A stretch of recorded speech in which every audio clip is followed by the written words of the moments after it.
that you'd like to do, and then we'll discuss them on the pod. Yeah, we need more chatter. Bring it. Let's go. Yeah, give us some chatter. This past weekend we had a big football weekend. We had a couple of big games. KC was against the Ravens, and they won 17-10 in a tough road win. The key to the game for me was the overall team defense that Steve Spagnuolo designed up for the Chiefs. I remember last week I was saying Lamar's gonna have to be a pocket passer and not be able to run a ton, and he came up with a really good design to keep him in check. So Steve Spagnuolo, shout out to you, great defensive coordinator out there in KC, and I think KC's defense is going to be a juggernaut. Yeah, I went with Baltimore last week. I went 0-2 last week. He'll probably bring that up here shortly. Yeah, I figured. I was ahead. I think I'm down by 1 now. And yeah, we got beer on this, right? So hopefully next week I'll take care of it. I went with Baltimore. It was actually a great game. It was probably the better of the two, to be honest with you. As far as I liked it, it was low scoring, great hitting, a lot of contact, like outstanding hitting. Lamar did his typical playoff performance. Lamar, unfortunately, with that pick there in the red zone, that didn't help. But it was still a good game. Good hitting, great contact. That KC defense is young and good, and that Baltimore defense is also extremely good. Both these teams are going to be around for a while, so yeah, that's my take. Fun fact too, actually, because I was just mentioning Steve Spagnuolo. He's actually the only offensive or defensive coordinator ever in NFL history to win a Super Bowl in two different teams. He won one for the New York Giants back in the day with Eli, and then he's got 2 with KC now. Maybe even get this guy a head coaching job. I think he's got some head coaching experience in the past, and I don't think it went too great. I think he's just a really good defensive coordinator, but I think he's deserving of a second look with the way this team has been playing all playoffs, like this defense elite. So I remember that Giant game. Eli did that one throw. Oh yeah, the helmet catch. Yeah. David Tyree. Yeah, David Tyree with the helmet catch. Thank you. Yeah, that was a good one. Yeah. Anyways, San Fran also beat Detroit 34-31. This was also a banger of a game. But in my opinion, key to the game, Dan Campbell. Come on, man. A little bit too aggressive. Not taking the points there. Killed them. I'm a big fan of Dan Campbell. MCDC, he's a great dude, great coach. And I get it. That's how he's winning football games all year. He wanted to stick to his guns.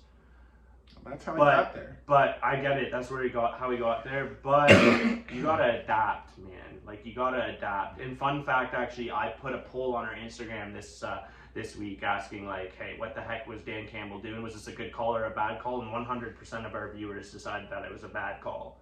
It's not like we only got a couple votes. We got quite a fair amount of you guys chimed in on that, and he was And that was on the 4th and 4 there. That was a bad call down. You're down by 3. Yeah, I know. It would have tied the game. I know. I don't like it. I get it. You're an aggressive coach. This is what you did, and you wanted to stand by it. Social media just roasting. Oh yeah. You need to learn. If you're a good coach, he is a good coach. He is. Yeah. But if you want to be an elite coach, if that's a better term, you need to be able to adapt. The biggest game of your entire season. You need to be able to adapt, I think. But and then there was another play too that everybody was mentioning, running the ball with two timeouts left. The other team needed 3 stops. That was a bad one too. I don't know. There was just some game management issues there that to me put San Fran in the Super Bowl. I don't think San Fran necessarily deserved to win that. Congrats on the comeback though. The comeback was great, but I think Dan Campbell kind of swayed that the wrong way. It wasn't a great coaching. They should have run it before the 2-minute warning they were in there. I think it was 2nd and 2. Yeah, there was a lot of things that I think that they probably should have done differently. They could have saved their timeout then. Yep, exactly. Anyways, that was this weekend's football. I hope you guys enjoyed it. I certainly enjoyed it. Game. Yeah, awesome. It was fun.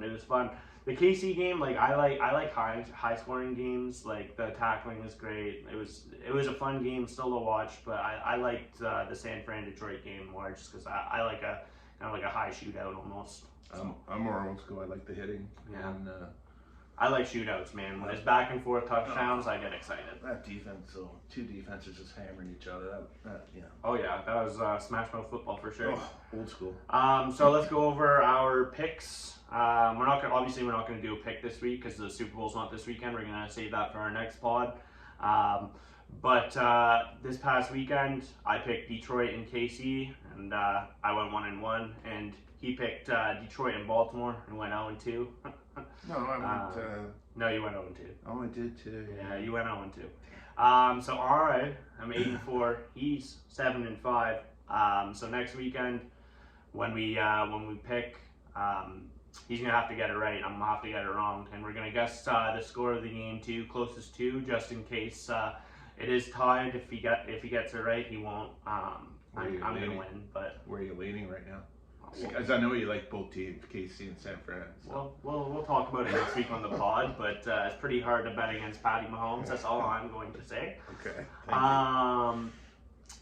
But yeah, I did want to talk about one thing actually. This was a pretty big discussion I saw on Twitter too. A lot of people were talking about it. But of the two losers from this past weekend, so Detroit and Baltimore, who do you think is most likely to return to the conference finals next year?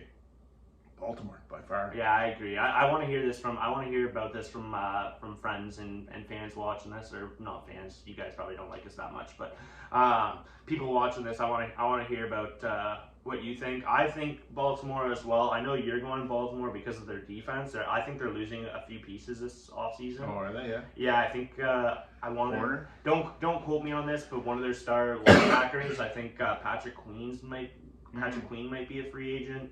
I'll have to double check that, but I do believe that they're going to lose a few pieces on defense, but I think Baltimore, simply because I trust Lamar to take a team further than Jared Goff would.